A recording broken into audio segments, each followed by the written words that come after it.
एक बार एक युवक होता है मोहन नाम का। वो अपनी माता के साथ, उसकी माता जो है एक राजमहल में वो सेविका होती है। तो उसकी माता कहती है कि चलो मेरे साथ चलो, मैं तुम्हें राजमहल दिखा करके लाती हूँ। उसे वो ले जाती है राजमहल में, और जैसे ही वो एंटर करता है तो उसे राजकुमारी दिखाई देती है। तो राजकुमारी बड़ी सुंदर थी, देख करके मोहित हो जाता है। मोहित अत्यधिक हो गया, कामातुर हो गया। जैसे भी वो घर आ जाता है, लेकिन फिर वो खाना पीना सब कुछ छोड़ देता है। उसकी स्थिति बिगड़नी शुरू हो जाती है, उसकी किसी चीज़ में रुचि नहीं रहती है, उसकी स्थिति गंभीर। तो माता पूछती है कि तुझे हुआ क्या है। वैद्य बुलाए जाते हैं, सब कुछ कराया जाता है, लेकिन कोई लाभ नहीं मिलता।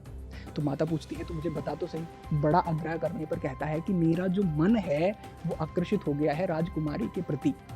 अब मुझे अगर उससे विवाह ना हो तो मैं मर ही जाऊंगा। अब माता तो अपने मरते हुए पुत्र को या कष्टप्रद स्थिति में नहीं देख सकती है, तो वो बड़ी घबरा जाती है कि हम तो सेवक हैं, हमारी तो कोई, उनसे हम ये तो आग्रह भी नहीं कर सकते। लेकिन फिर भी वो सकुचाती हुई महारानी के पास जाती है और उनसे कहती है कि मेरी हैसियत तो नहीं है, लेकिन मैं एक आग्रह करना चाहती हूँ। मेरा जो पुत्र है वो आपकी बेटी के ऊपर अत्यधिक मोहित हो गया है और मरणासन्न हो गया है, खाना पीना छोड़ दिया है। आप इसके लिए कुछ करें। मैं ये नहीं कहूँगी विवाह करा दे, लेकिन कुछ करें। महारानी उसे बड़ी समझदार थी, बुलाती है, बैठाती है और पूछती है कि तुम्हें क्या हो गया है।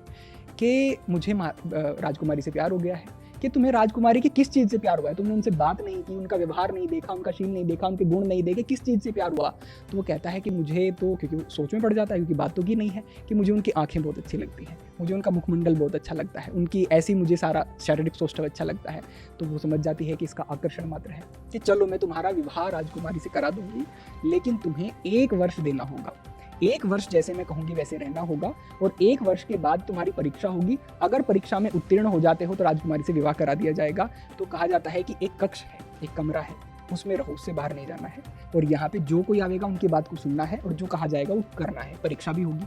अब परीक्षा होनी है तो वो सोच में पड़ जाता है कि भाई ध्यान देना पड़ेगा। शुरुआत में अरुचि से ध्यान देता है, शुरुआत में रुचि नहीं है, लेकिन जो आ रहा है, आचार्य आ रहे हैं, ऋषि आ रहे हैं, जो भी आ रहे हैं, उनकी बातें सुनता है, और क्योंकि परीक्षा होगी सब चीज़ों का ध्यान देता है। 1 वर्ष बीत जाता है, दोबारा उसे बुलाया जाता है।